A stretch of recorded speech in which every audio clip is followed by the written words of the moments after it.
Welcome to the Zachrilege Cast podcast, YouTube video interview program that features me talking to some of the best and brightest in the atheist slash secular slash awesome community. This is episode number 183. I recorded this interview on February 26, 2019. Thank you to Tom and Cecil Cogdis, you may have heard of them, for opening up their new studio to me and being very gracious guests. They stand on the pinnacle of the white man laughing at each other's jokes mountain, and while you may think that is all there is to them, their vulgarity for charity endeavors have been amazing points in favor of the atheist community that I'm often impugning on this show. So thanks for keeping me confused, guys. This week I bring on a writer, husband, activist, and generally no fucks giver. Casper Rigsby grew up Christian but never bought it. Thanks to some health issues, he moved to Georgia and got hooked up with the Aryan Nation. Thanks to the American justice system, he got out because he went to jail for 3 years. He found a new community in atheism but found a true home in humanism, writes like a maniac, and wrote the best shortened version of the Bible that I've ever read. Let's hear about his conversion, about what he's thinking about now, about platforming, about white nationalism, and NanoCon coming up shortly, so let's start the conversation. I'm dreaming of a white genocide. Welcome to the Zachrilege Cast, Casper Rigsby. How you doing tonight? I am wonderful. The man is wonderful. It's a little past my bedtime, so we'll see. I won't fall asleep in mid-question. Now, sometimes I do out-of-context quotes, but with Casper Rigsby, it's pretty much all in-context quotes, so we'll do one. If you quote Fox News to me, you can go suck a fat dick. Yeah, that is a direct quote, and I mean that in the most literal sense. It's not vague in the least. I don't care even if it's factual information that came off of Fox. Don't quote it from Fox News. Use a valid source. That's just not a valid source of information, even when the information is factual. It's just not valid, because you should double check every single thing you hear. Like literally, if they tell you the sun is a real thing and it warms the planet Earth, you need to check that with multiple sources, because it could be absolute bullshit. I'm not sure. I mean, you live in Tennessee, so there's probably some kind of law that's going to be passed about that. It's quite possible. I don't know. It's a weird place around here. Now, of course, people probably know you, but for those who don't, I figured we'd get started with kind of your own personal background, like your family background. My family is pretty much a traditional Southern family. Very devout Christians, maybe a little more so than others. My grandfather's a long-term preacher, like most of his life, over 50 years. Preached for the Church of Christ. For those of you acquainted with the denomination, I'm sorry that you've experienced that. For those of you not, visit one of their churches sometimes. They'll let you come in the first time, just as you are, and then they'll pick you apart if you keep coming. So yeah, that's where I started out at, and I really tried my hardest to be involved in it and invested in it, and that didn't really pan out. The more I studied, the more I looked, and the deeper I dug, the more I found inconsistencies and just too many questions, and not enough answers. Even the answers just had more questions to them. As I started studying comparative mythology and comparative religions and philosophy, it all really fell apart. I feel like there is a point where you can learn so much that you don't believe anymore, that you can't possibly continue to believe. And so that's why I really, really, truly believe in education. I believe in literature. I believe in getting back to the idea of like really seeking out knowledge. and I kind of believe in the idea that if there's anything that we should really shame people for, it's ignorance. In today's society, everybody has a little. If you're not homeless, and many homeless people do have phones, but if you're not homeless, you have no excuse for not having knowledge and information and being informed. There's no valid excuse. So. Well, did you have any issues with your family? Did you make it? Because it sounds like your personality, you're the kind of person who just lets people know what you think. Were you open about your doubts? Yeah, a little too much with my grandfather, I suppose. But he always pushed back with the you have to have faith stuff. That's of course what it all falls back on. When you don't have all the answers, you got to have faith. I just you can only pray so much, and you can only continue to look so much. It's not like I just got angry and gave up one day. It was the constant search that came to a point where you realize the answer isn't really there. So I definitely take the position that I'm not 100% sure there's no God. I know the Bible, the God of the Bible, or any other God that any man has ever offered for us to believe in is absolute crap. It's just pure fantasy. I don't believe there is one, but I could be wrong. There's that little minuscule bit. It's very small, but. Now, in the grand Casper timeline, when you moved to Georgia, were you still religious? I was trying my best to be religious. I was looking for any sort of answer to why I just could not figure things out and could not get along. And yeah, there was a lot of time just praying and searching and looking in a lot of the wrong places. And not with a lot of assistance at home or support there. So, I mean, it's really just a common thing, unfortunately, for a lot of people in this country. A lot more so than people know about, honestly. And when you're kind of, I guess, a bit aimless, then other, I guess, groups can seem very appealing. And I wondered if you could talk about your, I guess, joining the Aryan Nation. It was an easy thing to walk into, especially in the area I was in, in the surroundings. Environment plays a decent amount, and then, mixed with a home life that I didn't really want to be a part of at all. Anything that seems like family can really draw you in. I do equate a lot of it to like quite a lot to like being in a gang. Although there's a lot different atmosphere there, I suppose. And I suppose that it's a different sort of angst that's projected there. The underlying reality of it is the truly dark bottom line behind it.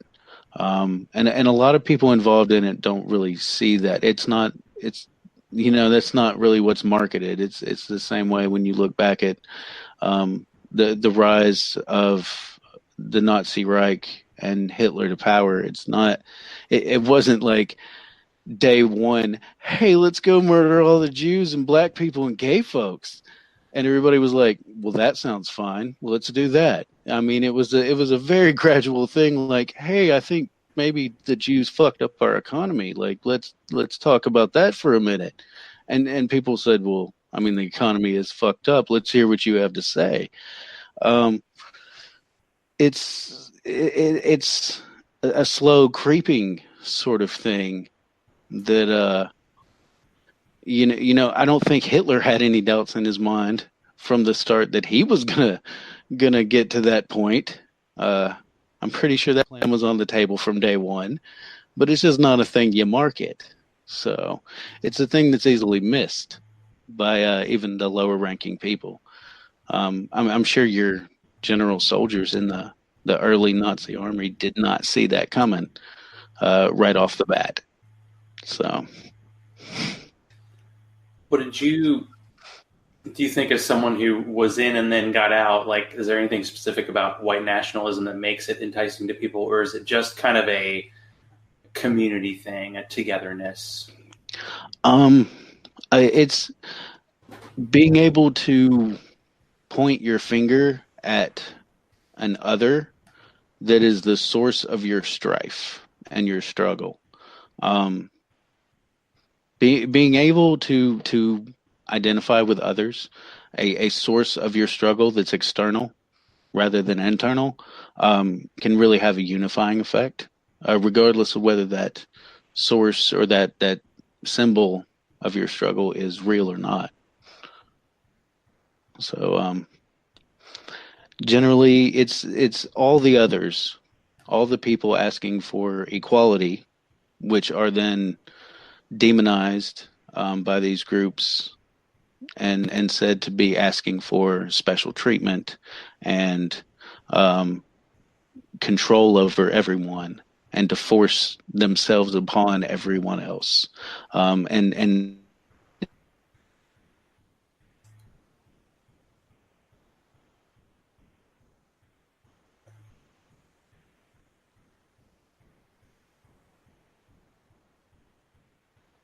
are you going to take responsibility for being a poor white person yourself?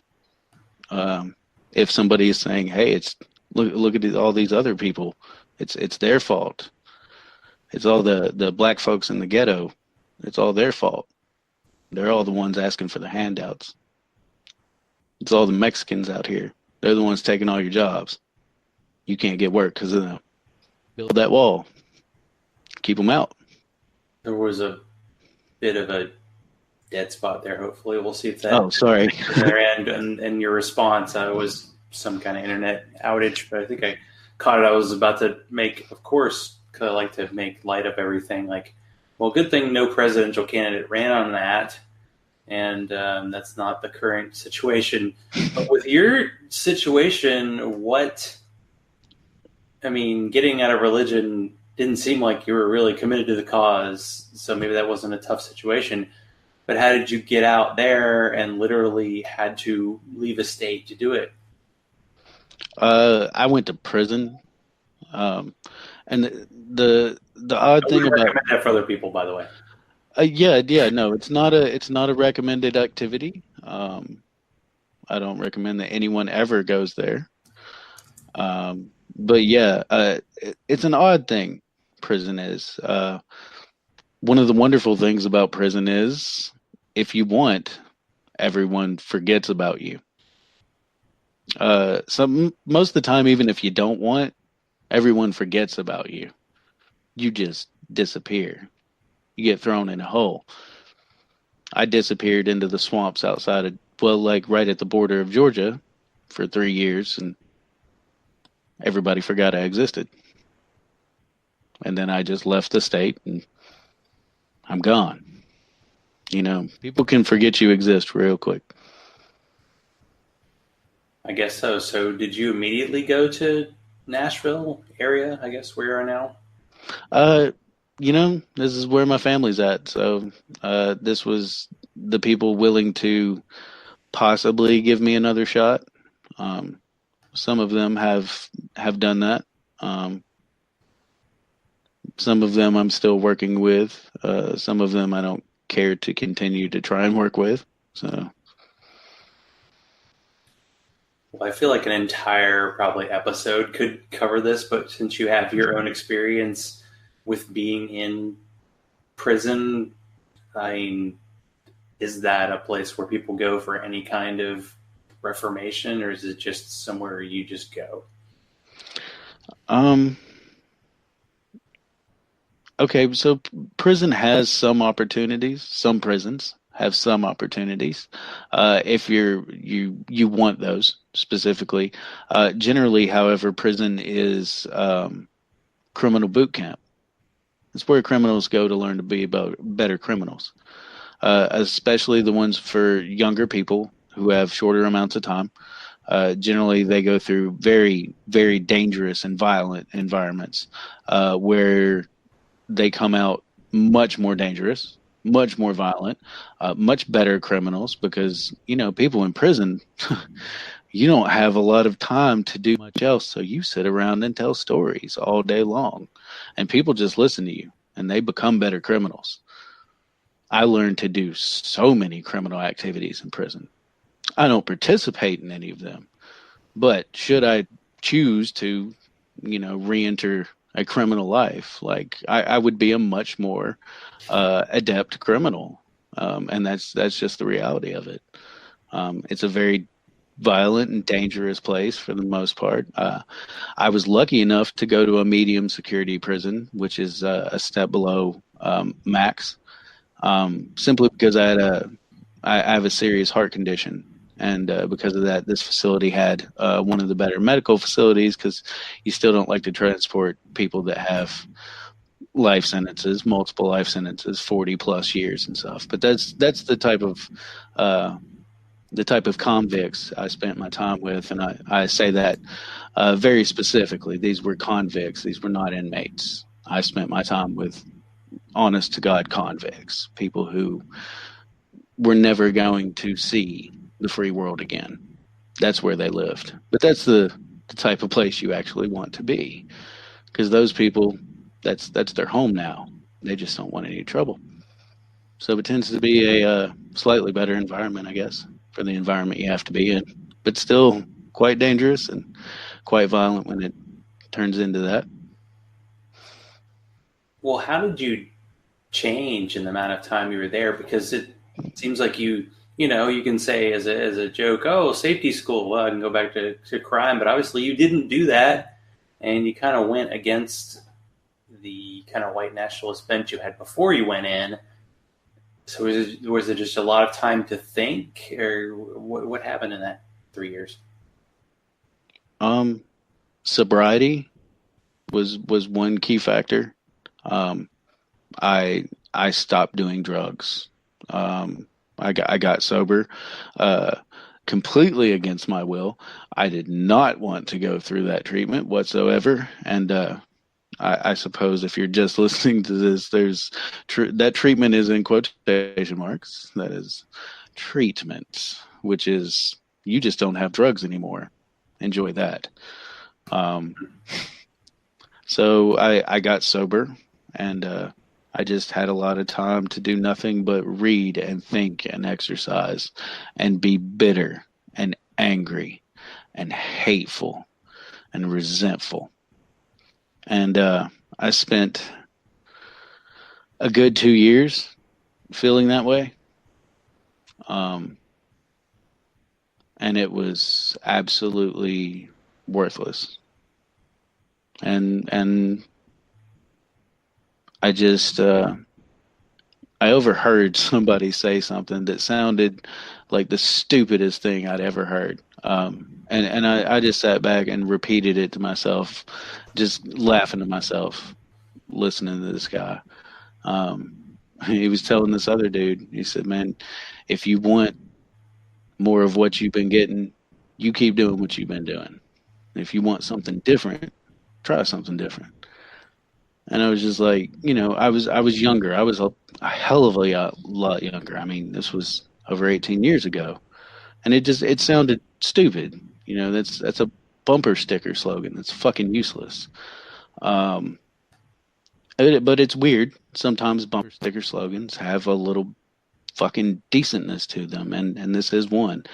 It's just I did not want more of the same crap that I kept dealing with, so I had to do something different. Something had to change. If the problem wasn't external, it had to be internal. That means I had to change.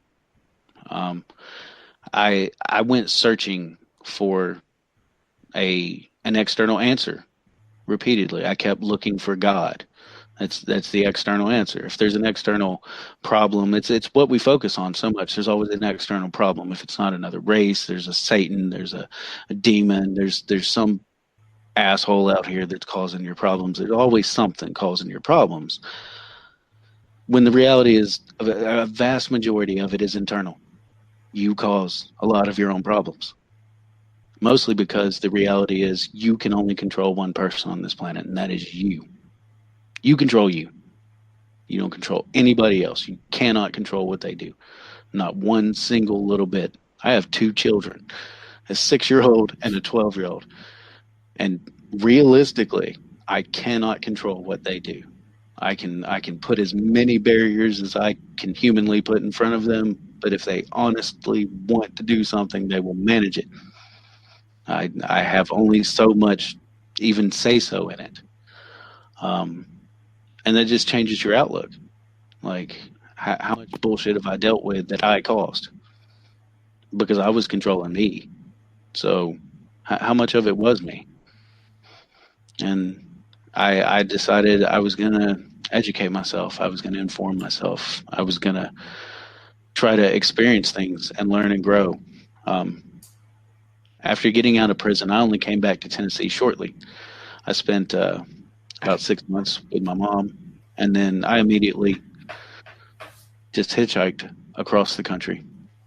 I went all over the place, just met different people, lived homeless all over the place, just experienced different things. It was very humbling. So, Did you ever like a favorite spot you visited while you were touring the country? I had different favorite spots for different reasons. I liked Houston a lot. It was just a very hectic and eclectic place. San Diego was very fun. The beach is very nice there. I bet. Now, if you go to Amazon.com, you should, and search Casper Rigsby, you find a lot of content. So when did you start writing, and when did it become something that you were like, hey, I'm going to start publishing? I started writing books back in 2014. I published the first one in 2015. But I started writing music and poetry long before that. I didn't understand that was something that could be really worth a career. I mean, there's only so many, Stephen King's or whoever. There's only so many known writers, and it wasn't something that I thought of as a potential focus for a career. And then Armin Navabi of Atheist Republic, I submitted a blog to them, and they said, "Hey, we like this. This is nice. This is cool. How often can you publish something with us? How often can you shoot us a blog?" And I pumped them out. I think I pumped out about 72 over the course of 2.5 years or so. And then, they said, "Hey, would you like to publish a book?" And I said, "Sure, why not?" And from there, I ended up churning out, I think, 7 in about a year and a half time span. And I'm up to number 9 now. I believe number 9. We'll get there in a second. Now, the book that I downloaded and read, I read most of it, so don't give away the ending. Bible in a Nutshell. I wanted to do one quote from there. Suck it, Lucifer, and that was Jesus. Yeah, this book was honestly just my attempt at coming to terms with how absolutely ludicrous the Bible really was. I've read the actual Bible several times and several different versions. There are many for those who are unaware of that.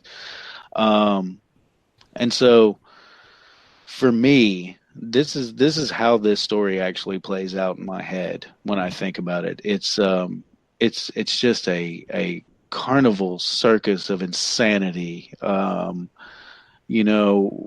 wizard from another dimension just creates all this for his own amusement and pleasure, and he just, human beings are less than ants to him. He'll trample us or run us over. He sends us to murder other people because potato. Why not? The Amalekites were assholes. You need to kill all of them, including their babies and their animals. What part of that do you not understand? Do it. So, but this is our kind and loving God. This is the wonderful, wonderful God of the Bible. I try to equate that book with the drunk history version of the Bible, and the original version is actually it's a fairly fun short read. Wouldn't take any time at all. There's also a much longer director's cut version, which dives a lot deeper into some of the stories, and I give some of my own personal commentary on just how ridiculous some of this stuff is. What made you decide to kind of revisit this? Because I think this originally came out in 2015, and the kind of director's cut version was out last month.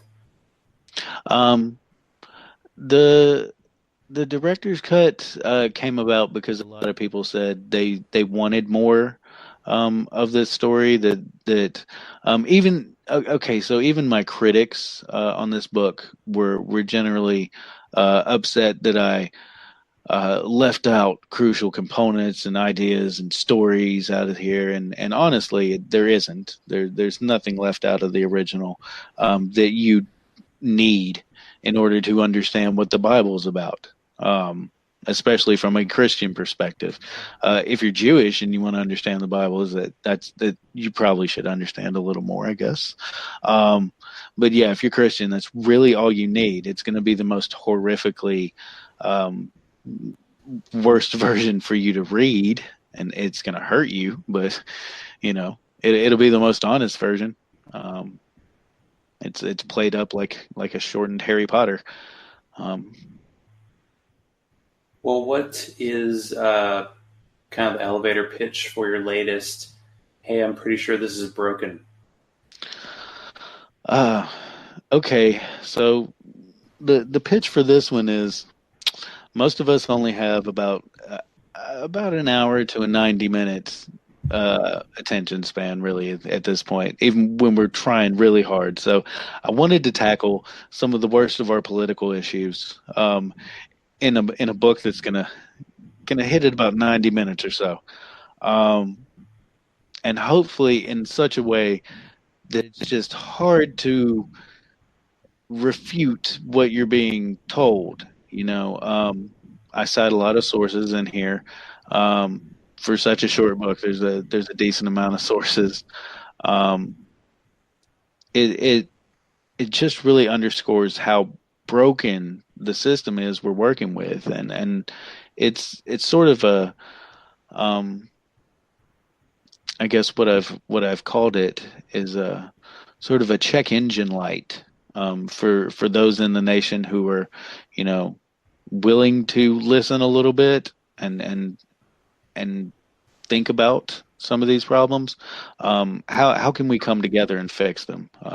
This book doesn't provide answers to those questions, just really highlights what's most broken and what we really need to fix. And not even all of the topics. I will probably revisit the topics that I missed in this one and another one to accompany this, because there's just so much broken that it's hard to cover in one book that can, maintain the attention span of the general average person right now. And we just I actually do somewhat talk about that, and the fact that we want to be entertained and not informed. So hopefully I've offered something entertaining in the realm of politics that can really think about what topics we should be discussing a little bit more, and how we should really think about them. Well, we might as well get into politics since you brought up in your book. So you put yourself in a political scale that scares a lot of Americans because we are easily scared. What is is it anarcho-socialist? Is that the correct way to pronounce it? Yes. So an anarcho-socialist is, I believe that no one should be forced into living in a socialist society, such as with communism, where, the people are just forced into that choice, whether they want it or not. But I do believe that if you don't want to partake in that society, you should not reap the benefits of it. You should not be, subjected to the good if you're not going to be willing to deal with what comes with it.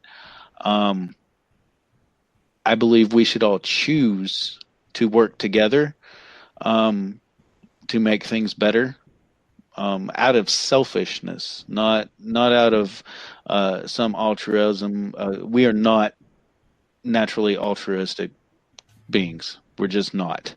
That is not our natural inclination. Our natural inclination is selfishness, but understanding the reality of the situation, we can do it out of selfishness. It is selfish for you to help your neighbor, because if you do that, then your neighbor is not fucking hungry. He's not starving. He's not going without things. Therefore, he doesn't steal and rob from you or your other neighbors, and your neighborhood isn't overrun with crime.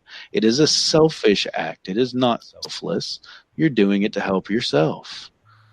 If we could learn to do that, to help others in order to help ourselves, to make everything better for everyone, then it would work out a hell of a lot better than it has so far. But it has to be a choice that we all make. That's the anarcho part. I don't think that we should honestly be forced into it. I think people should just realize that given enough time, machines are going to do the vast majority of the jobs that are available to be done. There are more people than can have jobs. If we don't figure out something other than our current capitalist money is king society, we're either going to end up killing ourselves or killing each other to have these resources, and it's just going to be a horror show. So I think we have to choose a better route as quick as possible, but whatever happens. I'm not here to force anybody to do anything they don't want to do. I think we'd be better off if we'd all agree to do the right thing. Yeah, it does seem like the current political situation is one side saying that the other side wants you to force you to do certain things, and it's a lot of fear. There's a lot of stick, where's the carrot kind of going on. So do you consider yourself more of a humanist than atheist? Atheism describes my theological position. My philosophical position, I am humanistically inclined, although I am not pacifistically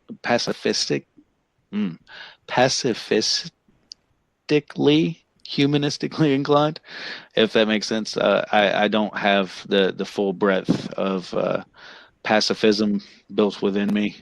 I have had a long history of violent tendencies, and in the wrong situation, I would not hesitate to defend myself or the people that I care about in as strong a violent manner as possible.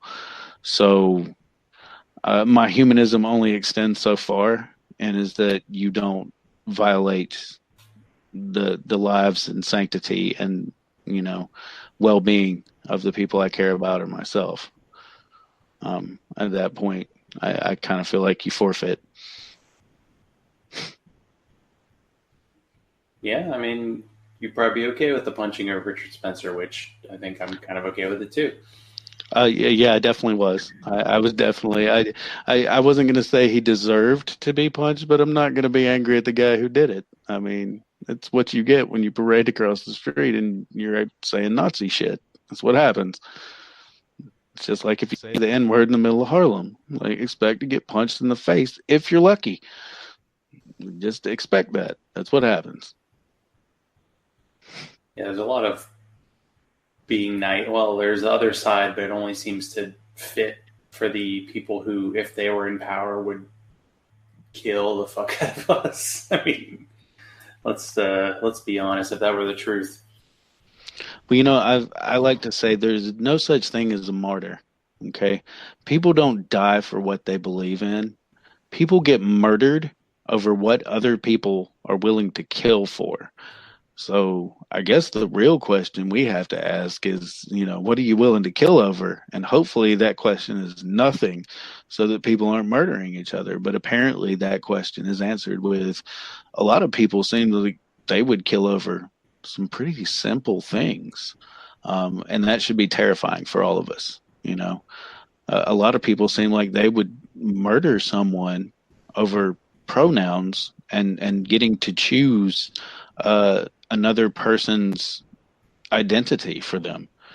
Like they would murder over that, and that is absolutely morbidly insane.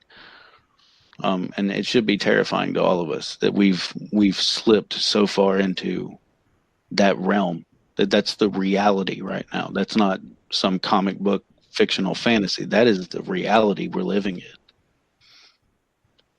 well, you seem to be a fierce defender of women and trans people and pretty much minorities. Like, how do you get to this mindset, and how do you just live it on a day-to-day basis? I have the luxury to be here. I have the privilege to be here. I have the privilege to have people like you and others who have been so incredibly nice to have me on your shows, to be noticed by y'all when so many other people don't get noticed for so many other reasons. My voice isn't for me. You're never going to see me running as a politician or trying to be the CEO of something or the president of some organization or any crap like that. That is not what I'm here for.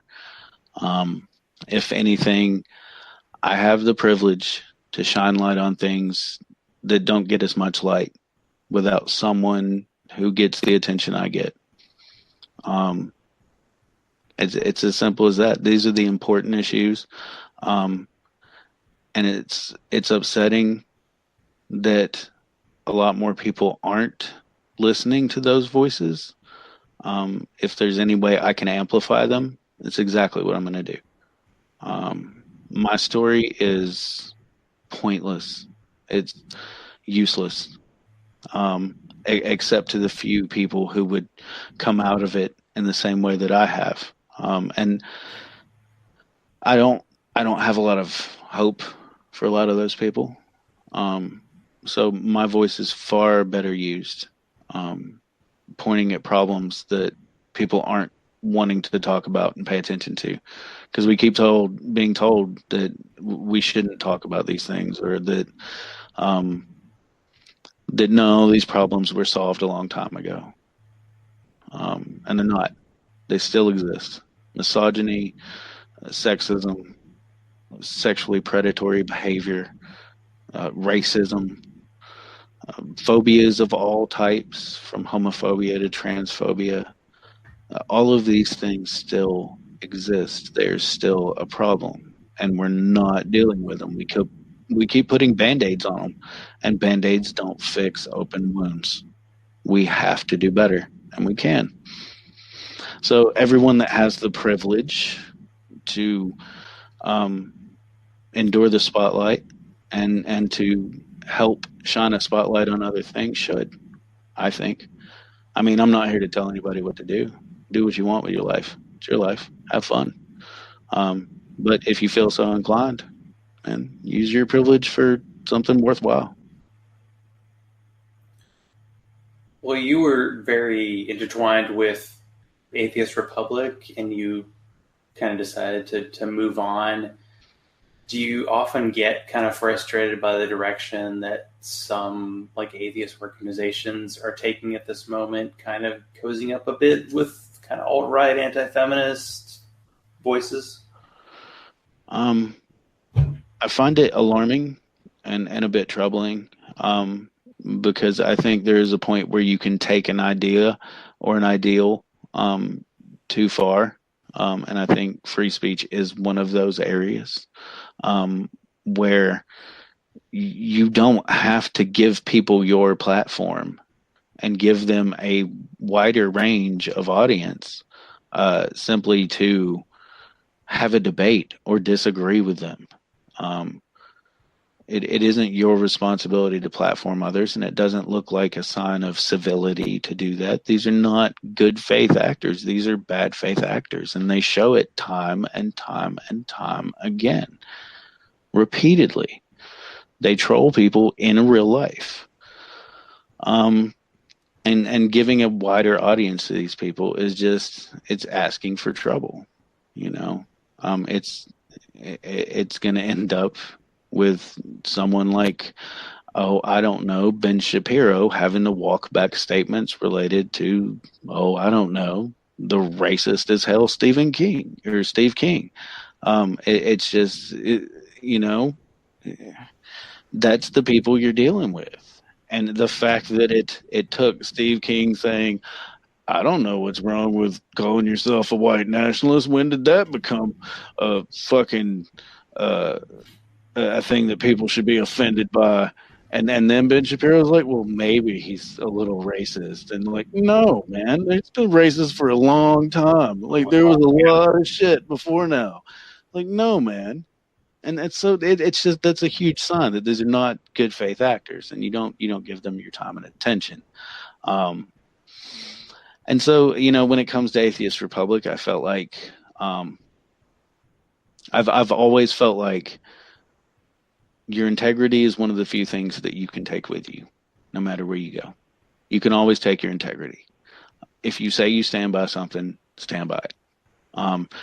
I felt like I was not in tune and aligned with the direction the Atheist Republic was taking from a standpoint of the leadership and their support for certain activities and actions outside my own personal scope and purview within the organization. Therefore, I chose to distance myself from the organization. That's the most polite way I can put that, and polite out of the sense of, I appreciate the platform that I was given by Atheist Republic, because it is a very large platform, and it allowed me a lot of privilege to spread my ideas and the ideas of others, and to amplify some voices and to amplify some ideas that I thought needed to be predicated throughout, you know, a wider audience. So I do appreciate that, and I am very humbled by that.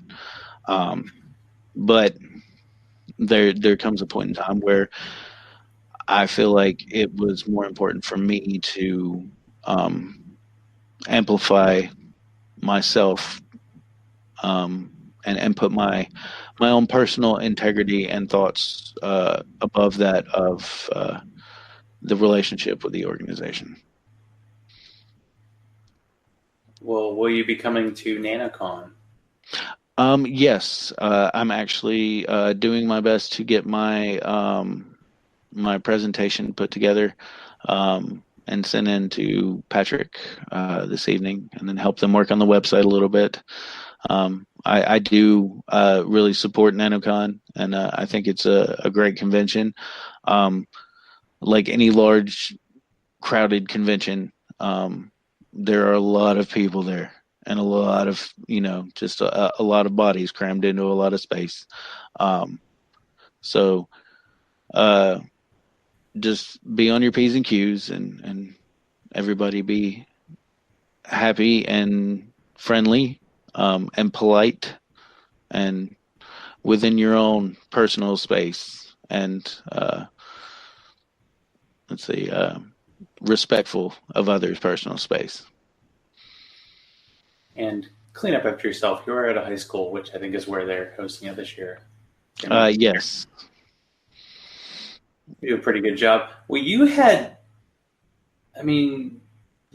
growing up a tough situation with your parents. Now that you're a parent, how much does that come to you when you're thinking about it? I mean, obviously, you say you can't control your kids, and nobody can. But does it make you think differently about just parenting in general? Well, definitely. I approach parenting from a very simple perspective that these are small human beings. They're not my property.